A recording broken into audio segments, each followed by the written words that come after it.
Napakainam po na unawain ang maraming kahulugan ng katuroan ni Jesus ng kapahingahan.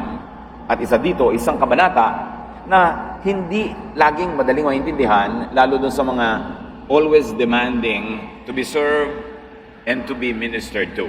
Mark 6:31 to 32.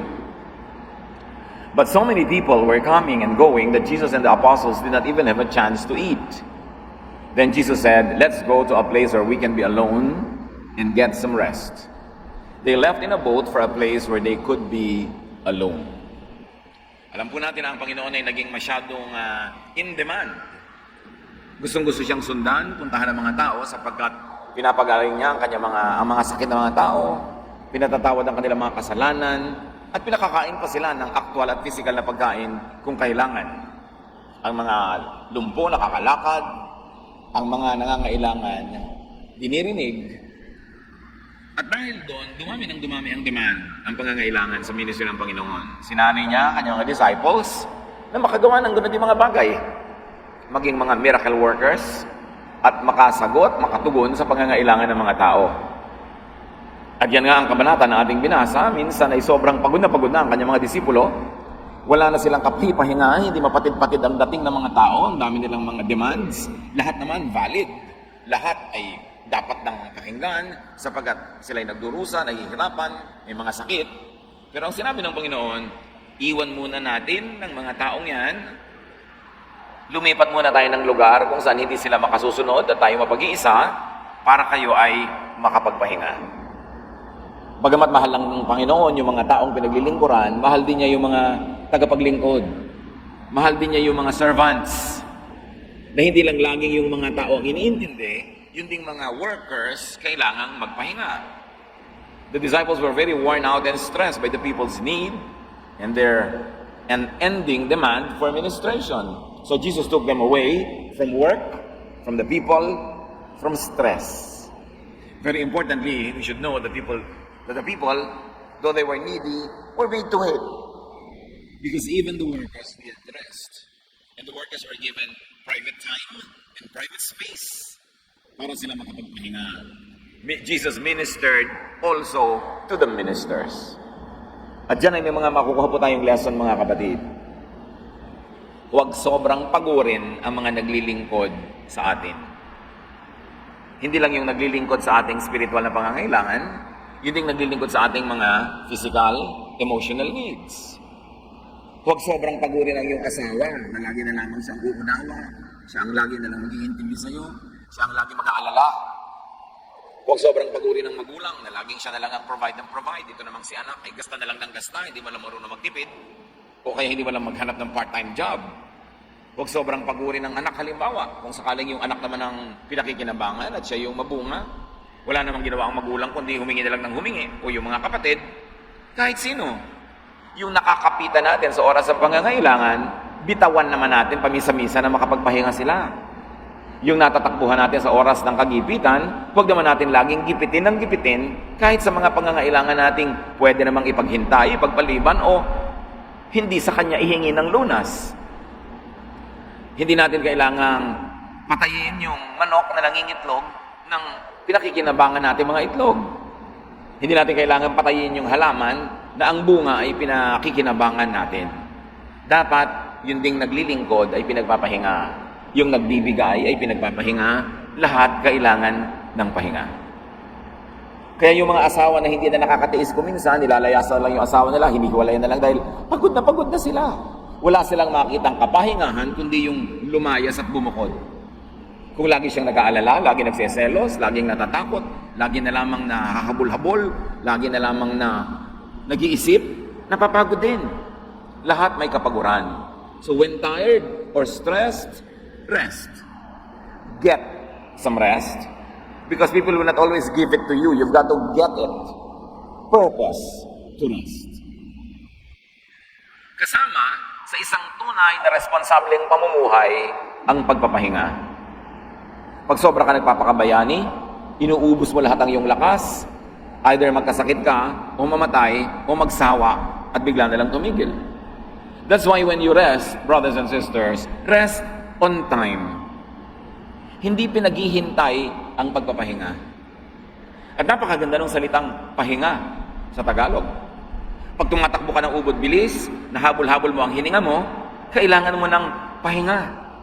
Kailangan mo ng oras na tumigil sa pagtakbo at kailangan mo ng space na rested ka para mahabol mo yung hininga mong nauubos. Kung ikay nalulunod, nakalubog sa tubig at sisinghap-singhap ka at nauubos ang iyong hininga sa iyong baga, nauubos ang hangin, anong kailangan mo? Pahinga. Hindi pwedeng sabihin sa pagod na, nasasabog na yung dibdib dahil sa pagod, o doon sa nalulunod na wala ng hangin at sumasabog na rin ang kanyang dibdib, hindi mo pwedeng sabihin, next week ka na magpahinga. Ikamamatay niya ang tagal ng kanyang pahinga. Kaya ang pahinga may oras. Rest on time, rest on a timely manner. Have a break. In other words, every hour of work, meron ka dapat a few minutes of rest. Hindi pwede mong sabihin, tuloy-tuloy ako magtatrabaho ng 10 oras at mamaya na lang ako magpapahinga pagkatapos. Mabuti kung buhay ka pa pagkatapos ng 10 oras na yon, lalong-lalo kung talagang sobrang nakakapagod sa katawan o sa isip ang iyong ginagawa. Kaya kahit sa mga pagawaan, merong coffee break, merong lunch break, at kung ikaw ay privileged, kung minsan meron ka pang siesta break, meron ka pang relaxation break, kasi kailangan ng tao yan. At sa bawat linggo ng trabaho, merong at least 1 day of rest. Kasi ang disenyo sa tao, kaya lang niya magtrabaho tuloy-tuloy ng 6 na araw. Ipapahinga ang ika-7. Merong mga taong sobrang pinipilit nila tuloy-tuloy, walang pahinga, lalo yung minsan nagtatrabaho abroad. Sa dami ng humihingi at umaasa sa Pilipinas nating mahal, nagtatrabaho abroad din 2 o 3 trabaho, bukod sa isang trabahong tunay, may part-time pa at may weekend pa na work. Wala nang pahinga. Alam niyo yung hindi tumitigil sa paghingi, paghiling sa mga ganong kamag-anak at mga pamilya, actually, pinapatay nyo siya. Pinapatay nyo unti-unti dahil nawawalan siya ng pahinga. And you must not kill the goose that lays the golden egg. Dahil una, mabait ka. At kung hindi ka mabait, hindi mo papatayin yung pinapakinabangan mo dahil matalino ka. Kasi pag namatay yun, wala ka nang masasandalan. Kaya dapat inaalagaan mo. So rest physically. Ang pagpapahinga ay pagsamba. Bakit? Diyos ang nag-utos na ibigay sa kanya ang araw ng pahinga para magpahinga ang tao. Exodus 20:9-10, 6 days you shall labor and do all your work. But on the 7th you shall not do any work, neither you, nor your son or daughter, nor your male or female servant, nor your animals. Ganon kamahal ng Diyos ang tao na pati ang pagpapahinga ay kasama sa utos. Ang inutusan dito, mga kapatid, ay mga amo. Siyempre, yung mga trabahador, kung pwede magpahinga, magpapahinga yon. Kaya lang kung wala kang choice. Nung araw, nung unang panahon, walang day off.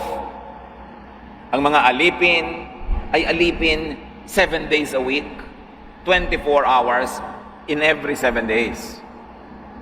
Kaya ang kausap sa 10 Commandments mostly are adult males. At sila rin yung mga amo, sila rin yung mga masters, kung meron sila mga slaves. At sabi ng utos, ang bawat 6 na araw ng paggawa ay kailangang putuli ng ika-7 araw ng pangingiling. Ang pagpapahinga, wala kang gagawing trabaho, ang anak mong lalaki o babae, ang iyong mga katulong na lalaki o babae, magi ang mga alaga mong hayop na tagapagtrabaho, lahat sila pagpapahingahin. At sigurado na kung nung panahon na yon ay may mga pabrika na mechanized, kasama sa utos, pati mga makina kailangang ipahinga. At yan, alam ng lahat ng mga mechanical engineers at mga mekaniko at marunong gumamit maski ng mga sasakyan at kung ano-anong mga makina. Kailangang ipahinga rin sila, mag-overheat, magagasgas, masisira. Ginawa ng mga Kristiyano, doon sa araw ng pangiling, inilipat ang araw ng pahinga sa linggo. Dahil yun naman kung kailan matapat, hindi naman talaga yun ang mahalaga. Ang mahalaga lang, may ika-7 araw ng pahinga sa bawat 6 na araw ng pagtatrabaho. Kaya kung namamasukan ka sa mga pabrika o opisina na ang day off mo, Tuesday o Wednesday, edi yun ang Sabat mo. Kailangan ba naman technically, Sabado talaga? To the point na na-enslave ka na, napagod ka na sa pag-observe ng Sabado lang talaga. At yung mga iba hindi makatanggap ng trabaho dahil may pasok sa Sabado. Kaya hirap na hirap tuloy sila. So, nasira yung purpose ng pahinga. Kaya ang sabi ni Jesus, I am the Lord of the Sabbath. At ang mahalaga, yung Sabat magamit sa pagpapahinga. Kaya kung minsan naman, maging ang church oppressive. Kung wala nang pahinga, maski yung mga church workers at church members paglinggo. Meron ng dawn worship, may mid-morning worship, may mid-afternoon worship, at may evening worship, at lahat required umattend. Bago ka makauwi sa inyo, alas 9 na, alas 10 na ng gabi ng linggo, wala ka ng pahinga dahil bukas Lunes na naman, simula na naman ang kayod mo. Naglalagay tayo ng iba-ibang oras ng worship during Sunday para may choice yung tao, hindi naman required attendan lahat. Para kung puyat siya sa Sabado, na ang trabaho niya hanggang gabing-gabi, edi sa medyo tanghali na yung worship niya, hindi na sa umagang-umaga. Yun mga umagang-umaga, gising na at gustong may gawin pa yung pamilya nila, mula tanghali hanggang humapon at gumabi, first worship sila attend. We give people options, but do not require them to attend all of the events. Maganda, kung wala ka namang ginagawa, nakakapahinga sa spirito mo at emosyon, edi attendan mo lahat. Pero meron, required talaga. Trabaho na mismo yung mag-worship pa lang. At papagiltihin ka, uusigin ng yung budhi pag hindi ka umattend sa lahat ng events. Wala ka ng pahinga, na-defeat na yung purpose ng Sabbath. So, ipahinga ang katawan. Also, very importantly, rest mentally. Iba ang pagod ng isip. Nakakapagod mag-isip. Nakakapagod mag-alala. Nakakapagod magselos. Matakot. Mainggit. Manibugho. Nakakapagod lahat yan. Hindi lang yung nakakapagod ay yung mga chemical and geometric formula sa school. Nakakapagod yung laging nag-iisip. Kaya dapat din nagpapahinga. Kaya napakahalaga yung natutulog kasi at least pag natutulog ka, napapahinga rin ang yung isip kasabay ng katawan. Pero huwag mag-isip ng kung ano-ano mga bagay na mapapanaginipan mo naman habang tulog ka kaya hindi rin napapahinga yung utak mo. Ang dami laging nagme-message sa akin sa Facebook, hinihingi ang kahulugan ng kanilang panaginip. At lagi kong sinasabi, kulang ka lang siguro sa paligo, pamangkin. Kulang ka lang sa pahinga. Isip ka ng isip ng mga bagay na nakakatakot, dala-dala ng isip mo. Kasi po ang isip, hindi naman yan parang switch. Na pag matutulog ka, isuswitch mo, hindi na siya mag-iisip. Usually, may carry over into our sleeping moments yung mga laman ng utak natin during our waking hours. Kaya yung mga laman ng isip mo lagi, pag gising ka, tumutuloy. Pagtulog ka na. At ang problema, pag tulog ka na, wala ka ng control over your brain. Nagkaka-short circuit na yung brain mo. Nagkakahalo-halo ang panaginip mo, kaya kung minsan lumilipad ka, kung minsan isda ka, na piniprito ka mismo, hirap na hirap ang kalooban mo dahil isda kang piniprito. Salamat na lang at nagising ka, hindi naman pala. Kasi parang kung meron kayong bookshelf, mga kapatid, ang dami-daming libro, biglang lumindol, umuga, naglaglagan yung mga libro, nagkaiba-iba ang ayos, nagkahalo-halo yung mga pages, ganun ang maraming panaginip. Lahat ng laman ng utak mo, nagkakahalo-halo, nagkakabuhol-buhol. Kaya kung minsan paru-paro ka, pero paru-parong merong bland na buhok. Minsan yung tiya mo, naging teacher mo, samantalang never naman in your life na yung tita mo, teacher mo rin. At the same time, bigla siya naging lalaking maton. Kasi naghahalo-halo lahat yung laman ng utak mo. Kumbaga yung mga ABC na letra na dapat sana sunod-sunod, nagkagulo-gulo, naglaglagan, ganun na nangyayari sa panaginip.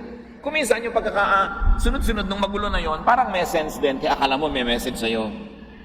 Akala mo end of the world na, nagtataksil lang yung asawa, mamamatay yung anak. Ang daming worries.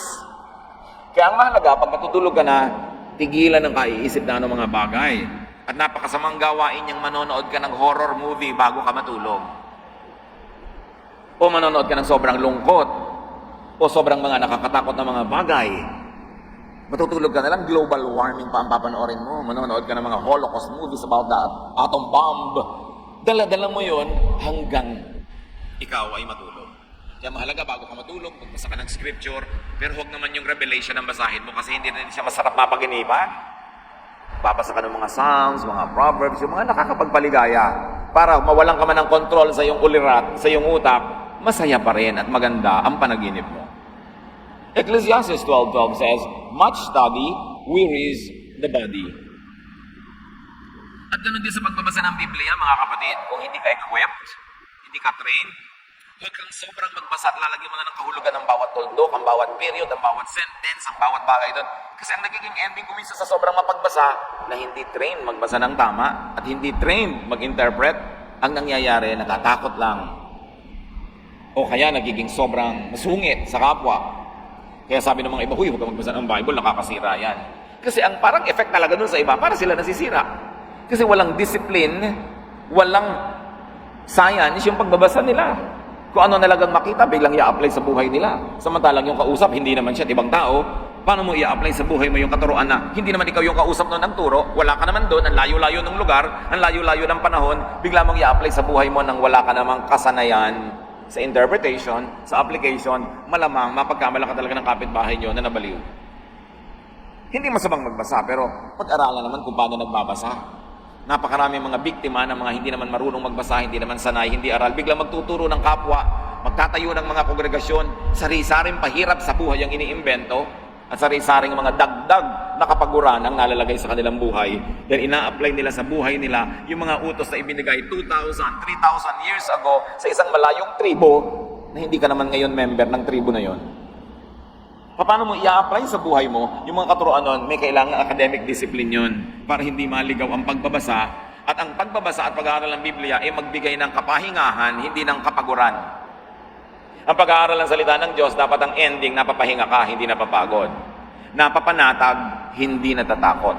At bumabait, hindi sumusungit. Yun ang ending dapat.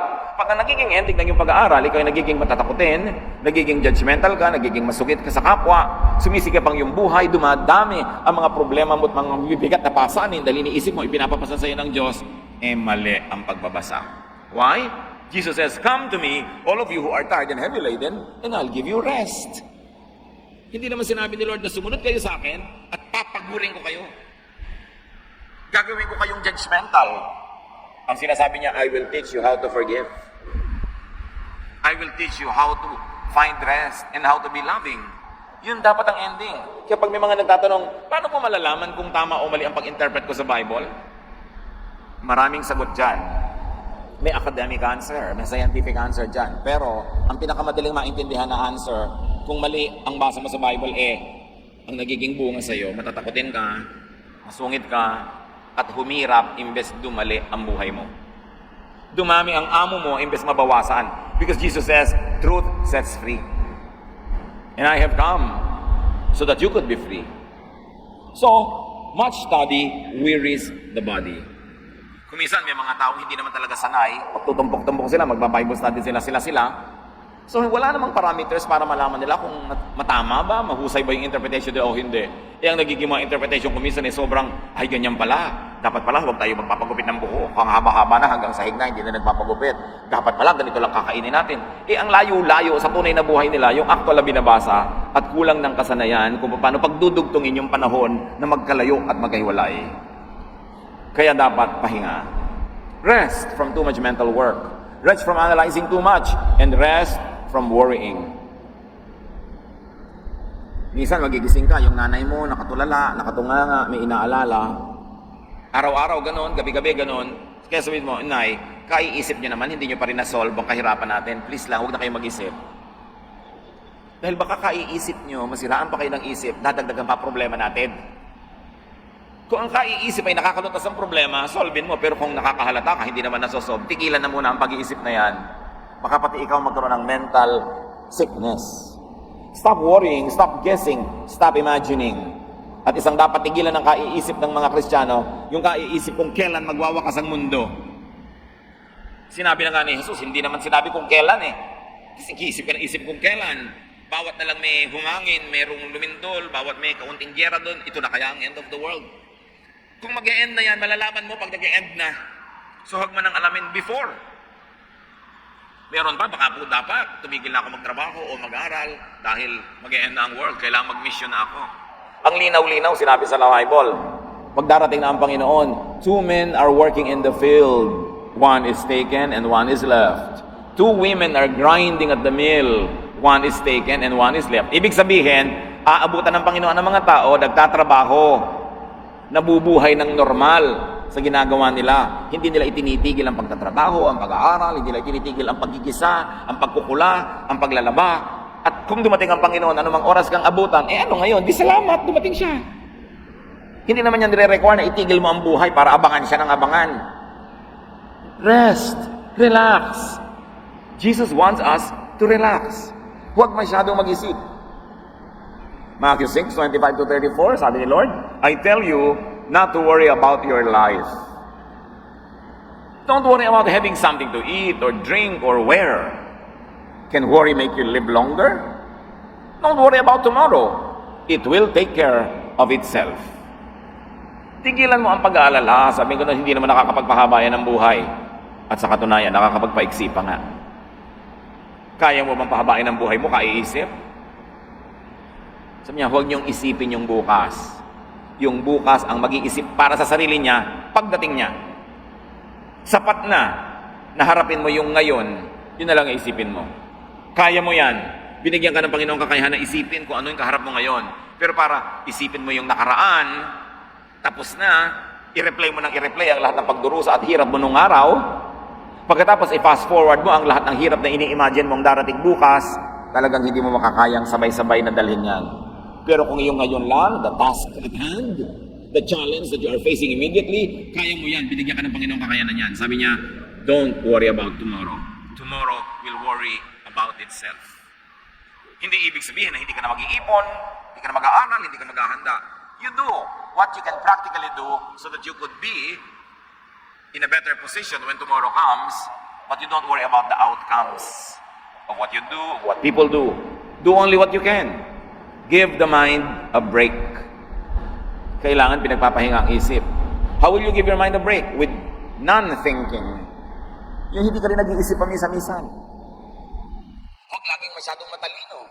Kumisan, meron kang mga splurges, meron kang mga pagbibili ng ganito't gano'n na hindi mo na masyadong iniisip. Kasi paminsan-minsan lang at hindi naman sobrang laking kalaga. Hayaan mo na. Meron naman, nasa harap ng isang tindahan, 2 oras ang kwenta ng kwenta, ilalabas pa yung calculator. Yun naman pala bibili, 200 pesos lang. Sobrang inisip na. May mga bagay na hinahayaan mo na lang. Ang isip, kailangan din may entertainment, enjoyment. Marunong din tayo dapat lumimot. Kasi ang paglimot ay pahinga. Kaya merong isang tula noong araw pa sinulat, sabi, better by far you should forget and smile than that you should remember and be sad. A very selfless love. Sabi niya doon sa kanyang mahal sa buhay, alam mo, mabuti pa, kahit panandalian, makalimutan mo ako, kung ang paglimot naman ay magbibigay sa iyo ng kasiyahan at ngiti dahil hindi ka malungkot. Ang ganoon, mabuti pang malimutan mo ako kaysa lagi mo ako naaalala pero lungkot na lungkot ka, miss na miss mo ako, hirap na hirap ang loob mo, mabuti pa lumimot ka muna. Yun ang pag-ibig. Hindi yung alam mo na nagduro sa yung tao, kaiisip sa iyo, pero lagi ka pang remember M, remember E, put them together, remember me. Nare-remember ka nga, nasasaktan naman siya, nahihirapan, sasabi, lumimot-limot ka na muna, entertain yourself. Huwag lang amnesia, ha? Huwag lang permanent na paglimot. Ang paglimot, isang mahalagang gamot. So rest emotionally. Di ba may mga kantang pagod na puso, napagod sa pag-ibig, nakakapagod magmahal. Kahit ang mahal mo magulang mo, anak mo, asawa mo, at lalong nakakapagod pag hindi ka mahal ng mahal mo. Kaya dapat marunong ka umimbento ng pahinga kung paano nagpapahinga ang puso. Tulad ng sinabi nga sa Matthew 11:28, come to me, all you who are weary and burdened, and I'll give you rest. Paano mapapahinga ang isip, ang puso? Sa Panginoon lumapit. I-apply sa buhay yung mga katuruan niya. Huwag isip ng malayo. Huwag laging humihiling ng wala. Tapos, inirereklamo ko ano yung nandyan. Dapat marunong natin tanggapin yung hindi natin kayang palitan. Baga magpapalitan natin yung kaya nating palitan. Pero ang pahinga ng puso mahalaga. Rest your heart by getting rid of anger, hatred, envy, fear, and other negative emotions. Marami pong pag-aaral ang nagsasabi, maraming sakit ng ating katawan, dala-dala ng negative emotion. Maraming sakit ang katawan na ang nagdudulot ay sama ng loob. Pag masama ang loob, lagi nagkakaroon ng sakit. O kung hindi man yung sama ng loob ang nagdala ng sakit mismo, dahil kung minsan sakit, dala naman talaga ng mikrobyo, dala ng pagkakahulog, ng aksidente, kung ano-ano. Pero kung laging masama ang loob, laging malungkot, lalo't laging worrier, takot, envious, mainggitin, bumababa ang lakas ng katawan at dumadali sa sakit na tayo ay talunin.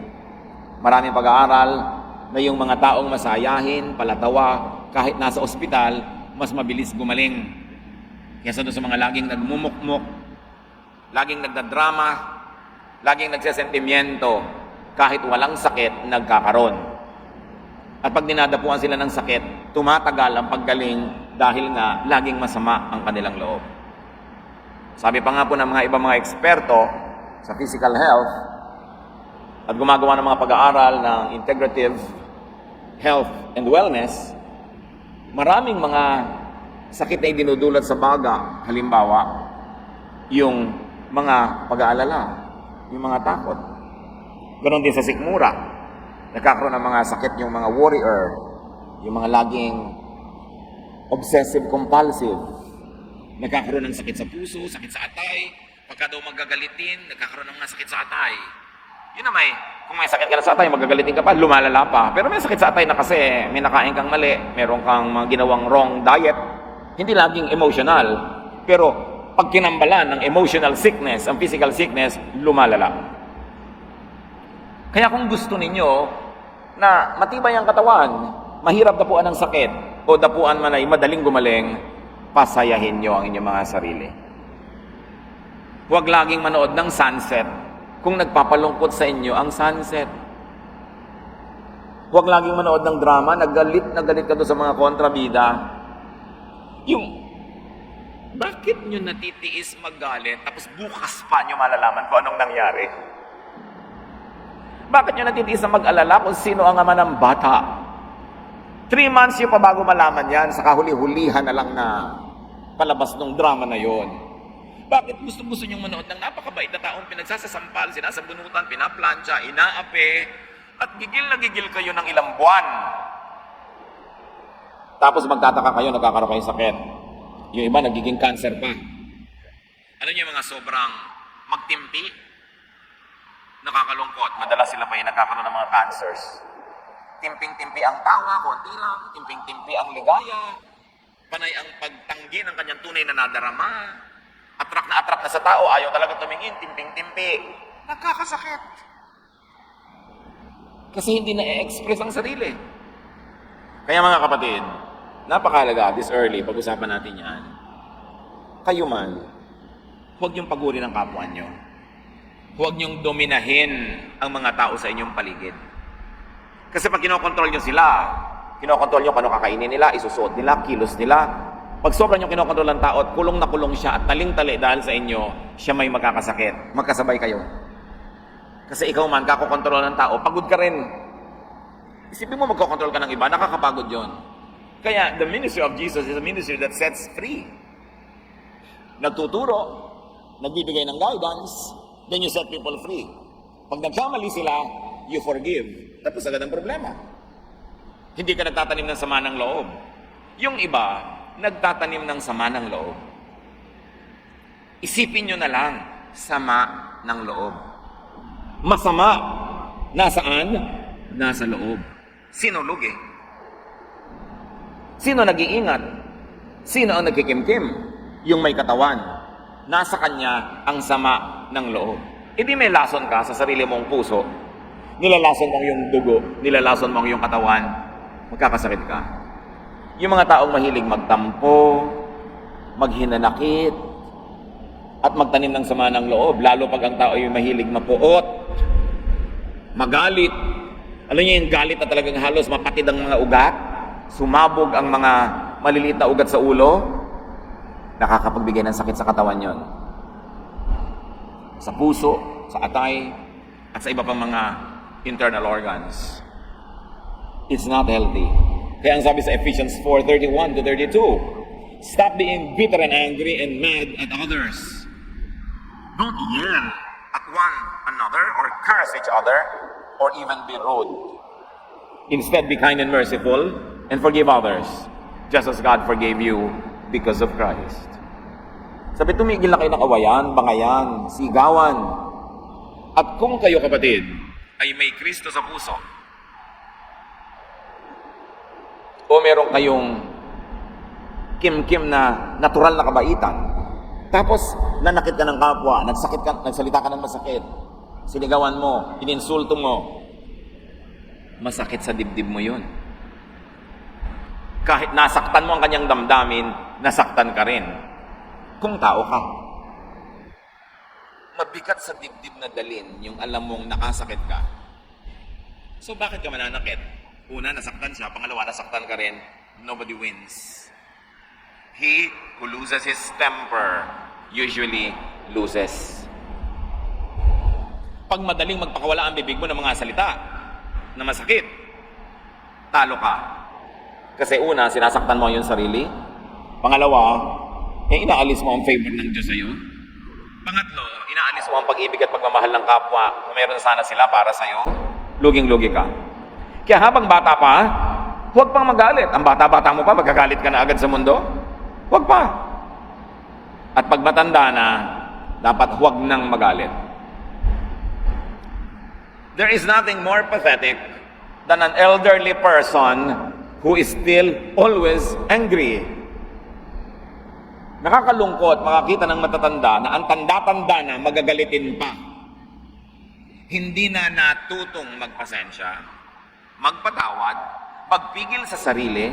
Akala mo isang batang kulang pa sa katinuan, ang tanda-tanda na kung magsalita, kung magmura, kung magalit, parang walang natutunan buong buhay. Sabihin niyo sa katabi niyo, may edad ka na ba? Kailangan malambing para hindi magalit. May edad ka na ba? At kung meron, hindi na usong magalit. Sabihin niyo yan, dali. Hindi na usong magalit. Kagagalit mo naman, wala rin di ba? Yung mga kamag-anak nyo, pamangkin nyo, anak nyo na lagi nyo pinapagalitan, nagbago ba? Hindi rin naman. Madadabugan ka pa lalo ka pa tuloy magagalit. Anger does not work. Kaya ang sinabi, tanggalin na lang. Kung tayo ang nagkamali, paano mapapahinga ang puso? By repenting and seeking and receiving forgiveness at once. Nakakapagod mag-guilty. Nakakapagod sa puso pag alam mong may nagawa kang mali. Kaya huwag patagalin. Mag-sorry agad. Humingi agad ng tawad. Huwag nyo na hintayin humingi ng tawad. Dahil baka umabang ang buhay, ang tagal-tagal na merong gap. Ang tagal-tagal na may hidwaan. Pag nagkamali, humingi agad ng tawad. Ang pagkakamali at galit ng nasaktan, parang semento. Habang mabilis pa, habang sariwa pa, pwede pang bakbakin. Pero pag nagtagal na, isang araw, 2 araw, 1 linggo, ang tigas-tigas na ang hirap ng bakbakin. Ganon din ang galit. Kaya pag may nabitawan kayong salitang masama, nakakasakit, agad-agad na-realize yung mali, sorry agad. Malambot pa ang semento, pwede pang bakbakin. Huwag niyong patagalin. Habang tumatagal, mas humihirap. Rest. When you have done the wrong thing, rest by seeking forgiveness. And when you are wronged, nakakapagod ding magalit, rest by forgiving others. Hindi nyo control yung nagkamali kung siya ay hihingi ng tawad. Pero control nyo ang inyong sariling reaksyon. Pwede kayo magpatawad. Sasabihin na iba, mahirap po magpatawad. Tama, mahirap talaga. Pero mas mahirap hindi magpatawad.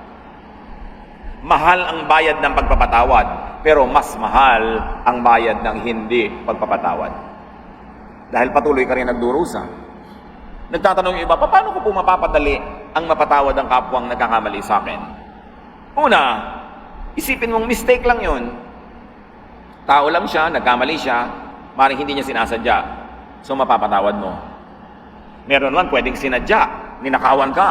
Paano mo mapapatawad? Pwede mong isipin na sobra ang kanyang pangangailangan. Mabuti na lang at hindi ako ang nangangailangan ng ganoon to the point na matukso pa ako magnakaw. Uunawain mo ang kanyang pangangailangan, may paghuhugutan ka ng pagpapatawad. O kaya kung wala ka na talaga maisip, pwede mo maisip, jeans, hindi pantalon G-E-N-E-S. Likas. Likas, nasa dugo, nasa butot laman na ganun ng asal. Galing pa sa mga kalolalahan at katiya-tiyahan ang kanyang ugali. Hindi niya inimbento, ipinanganak siya that way. Then may pagkukulang ka ng pangunawa at pagpapatawad. Forgiving is under your control. And forgiving benefits you. So bilisan, magpatawad na agad kahit hindi siya humihingi ng kapatawaran. And rest spiritually. Psalm 46:10, be still and know that I am God. Godliness Spirituality is stillness, not agitation. Kung ang tao ay tunay na makadiyos at espiritual, siya ay payapa. Hindi siya ligalig. Siya ay nakatiwasay. Psalm 62:1, my soul finds rest in God alone. My salvation comes from Him. So ang tunay na espiritualidad, restful. Banayad, secure, quiet.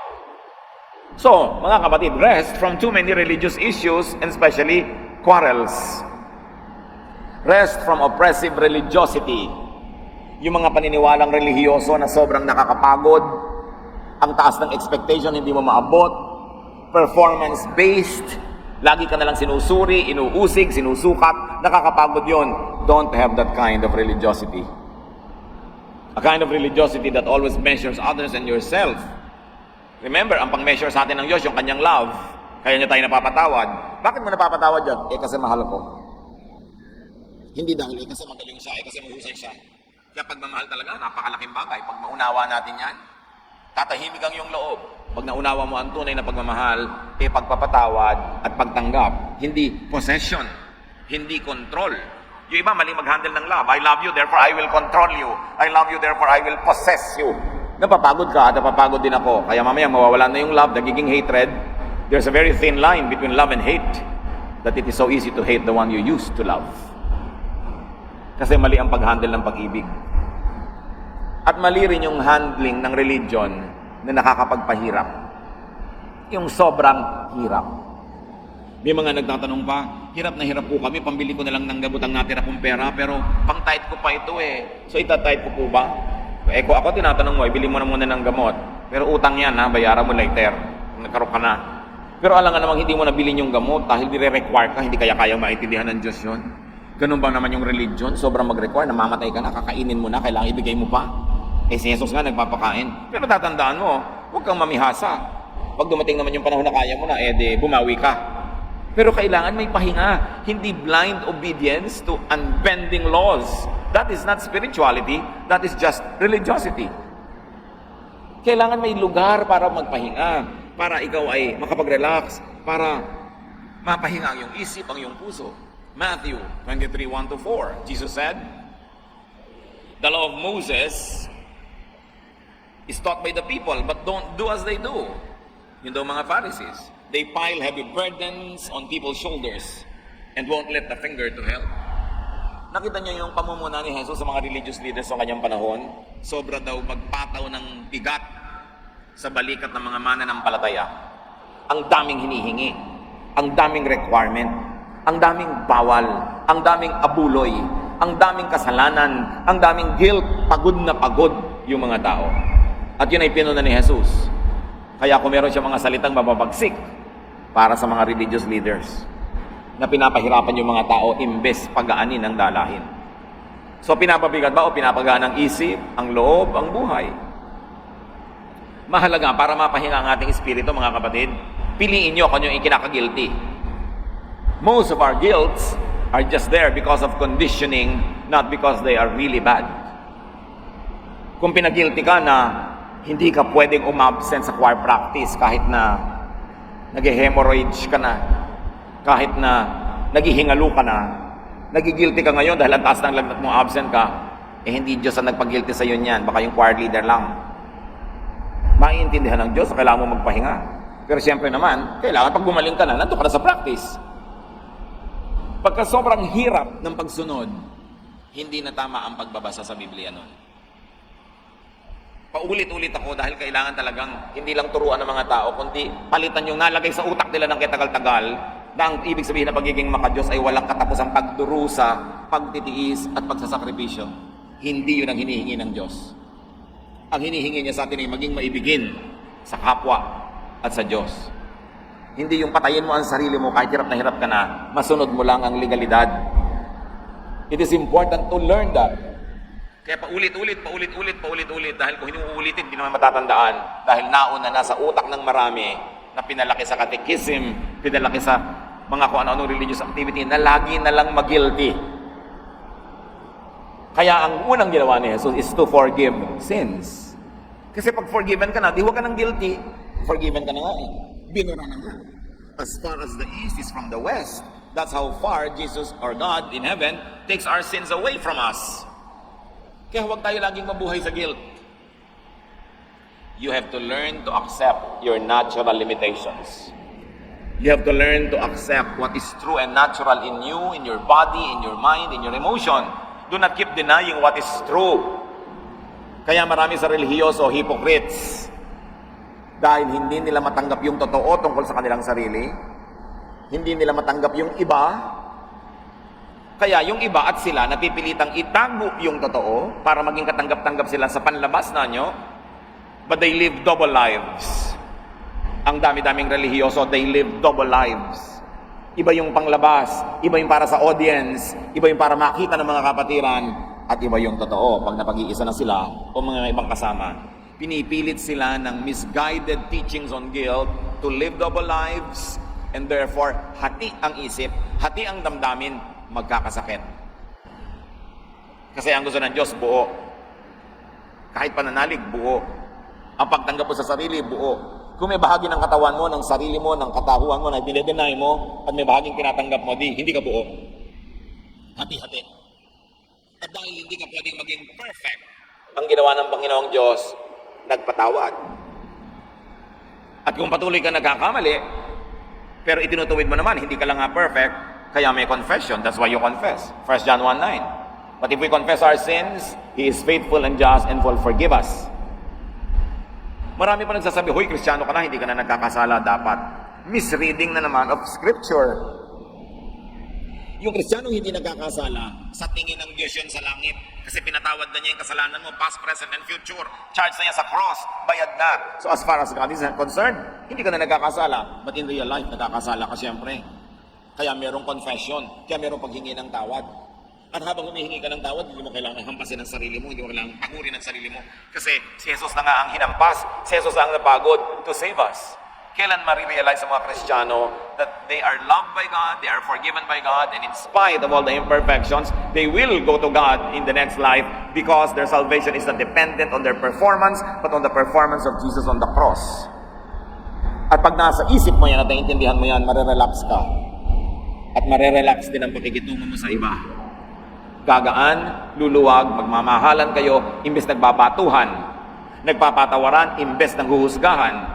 That is what the church is all about. Pero nakakalungkot na ligaw ang maraming churches kasi churches full of hypocrites, full of Pharisees, full of pretense, full of guilt, full of work, walang pahinga. Nasasayang ang pag-ibig ni Kristo.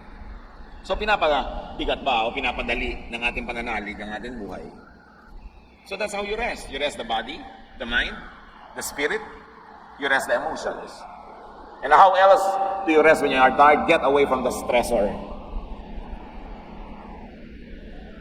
Layuan yung nagpapahirap. Kung hindi mo totally kayang layuan, umimbento ka ng space, umimbento ka ng panahon na nakakalayo ka kahit panandalian lang. Kailangan mo ng pahinga. Proverbs 25:24, it is better to stay outside on the roof of your house than to live inside with a nagging wife. Mabuti pa daw sa labas ka na lang tumira sa sulok, gilid-gilid ng bahay kaysa nasa loob ka ng bahay tapos ang kasama mo, asawang yakiti, walang tigil ng kabubunganga. Siyempre, sa mga babae naman, kung i-apply mo yan, mabuti pa magtira ka na lang sa kisame kaysa yung asawa mo, laseng ng bubugbog. In other words, stay away from those that cause you trouble. And when you cannot totally stay away dahil nga asawa mo, anak mo, nanay mo, dapat umimbento ka ng mga space, mga bakasyon, mga break away from the person para makapahinga ka naman. And it's important, do not be a stressor. Kung ayaw mo na i-stress ka, huwag kang mang-stress ng kapwa.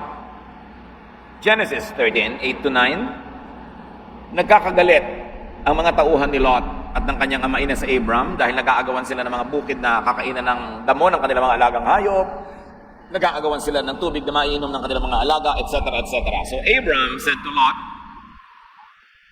let's not have any quarreling between you and me, or between your herders and mine, for we are close relatives. Is not the whole land before you? Let's part company. If you go to the left, I'll go to the right. If you go to the right, I'll go to the left. Kaya magagawa pati ang solusyon ni Abraham. Sabi niya, huwag tayo magpapag.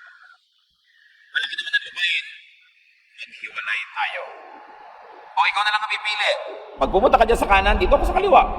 Gusto mo kaliwa? Dyan ako sa kanan. Para walang away. In other words, maglayo ang laging nagbababag. Dahil, ano mangyayari?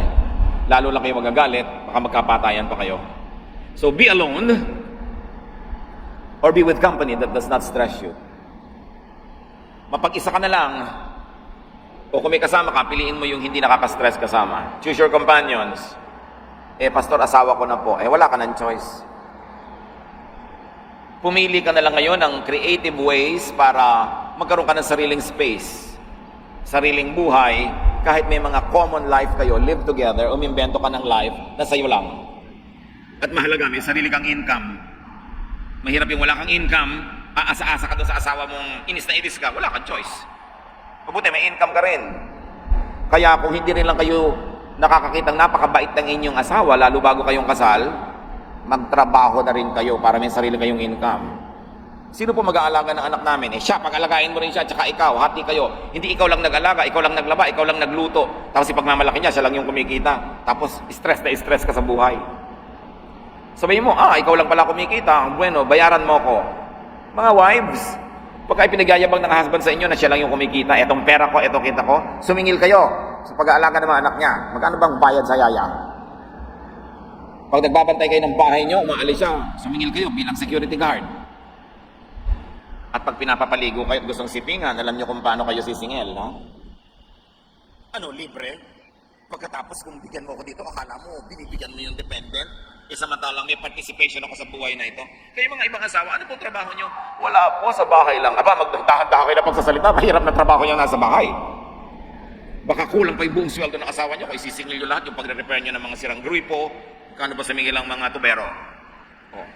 Ang dami-dami yung dapat singilin. Sinututor nyo mga anak nyo, singilin nyo sa pagtututor.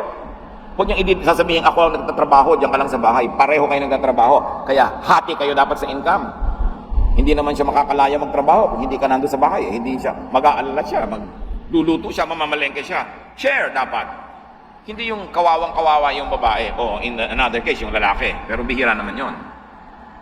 Mga kapatid, always seek supportive companionship.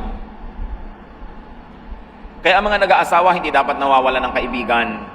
Yung mga iba talagang kinakarir, yung asawa na lang ang pinagtuunan ng pansin, wala ka man lang mahingahan ng sama ng loob mo. Siyempre, ayaw mo nang sabihin sa mga kamag-anak mo dahil kahit ganun yung asawa mo, binibuild up mo pa rin. Kaya may mga kaibigan ka dapat na pwede mong hingahan, pahinga. Kaya yung mga iba sinasabi, naglabas lang ako ng sama ng loob. Can you imagine? Ang laking ministry yung mailabas ang sama ng loob. Huminga-hinga lang ako. Mahalagang pahinga yon. Kasi meron kang sama ng loob na dapat ilabas. Si Paul, panay ang hiling niya ng makakasama sa mission field ng mga kasundo niya. 2 Timothy 4:11, only Luke has stayed with me. Mark can be very helpful to me. So please find him and bring him with you.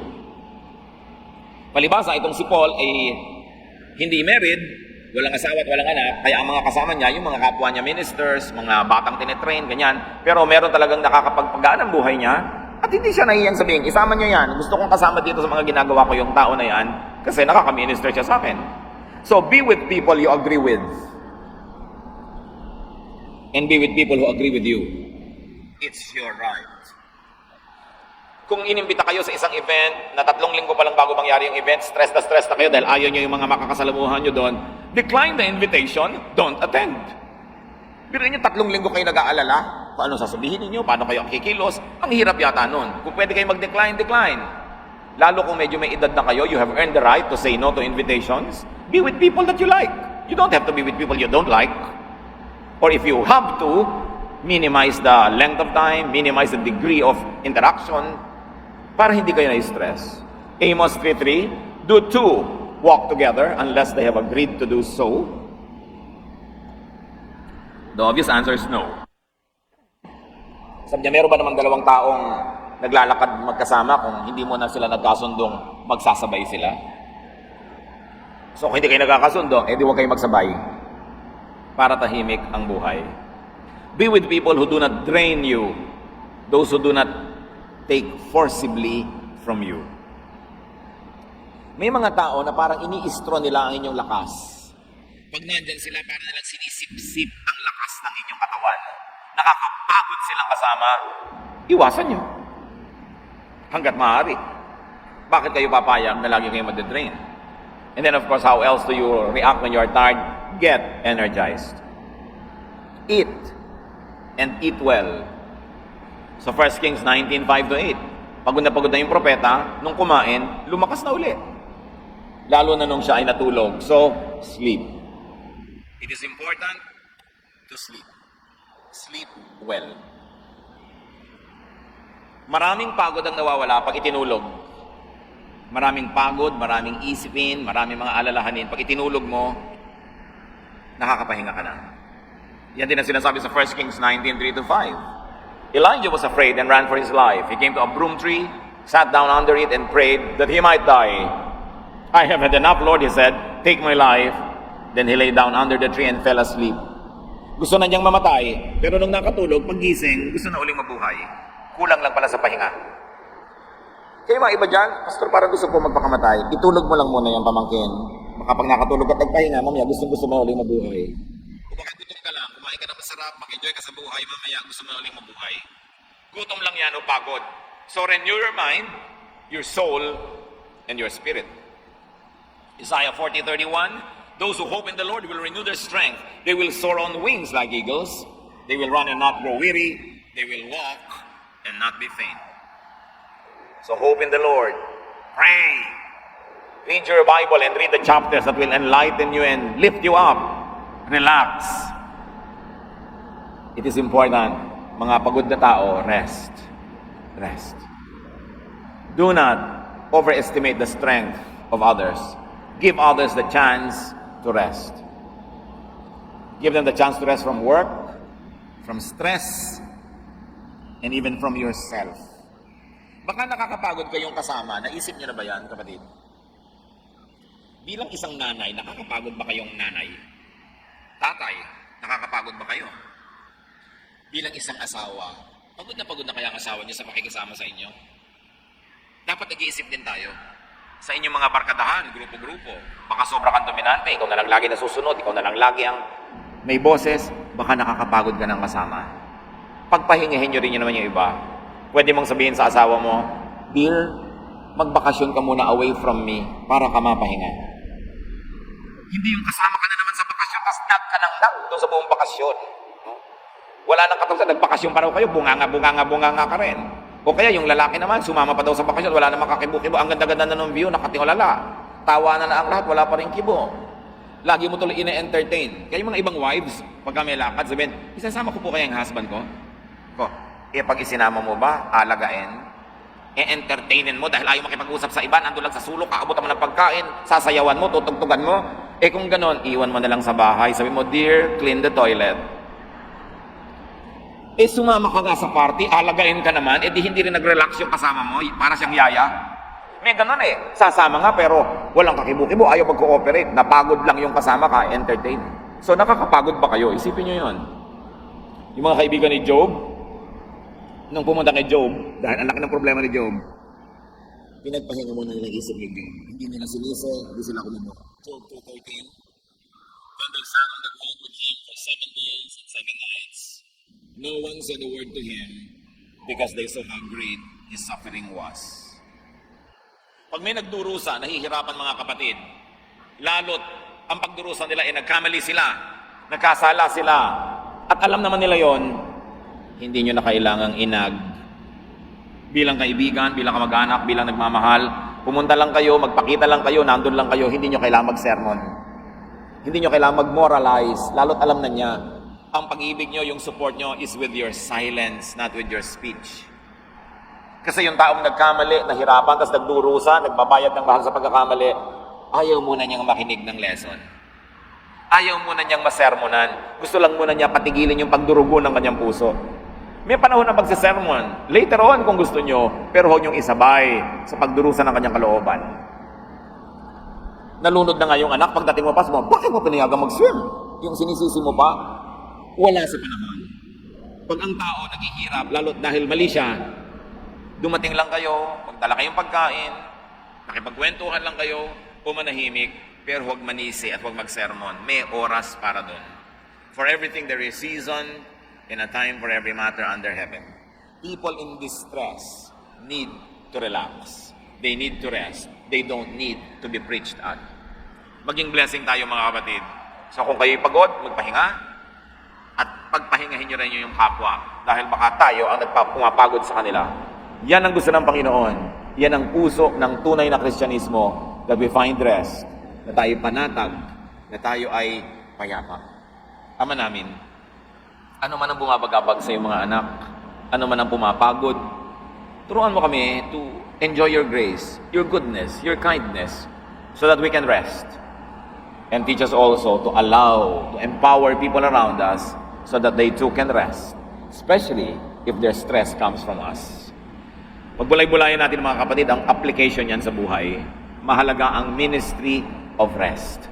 Sa ilang saglit, let's be silent before the Lord and apply these things in our personal lives.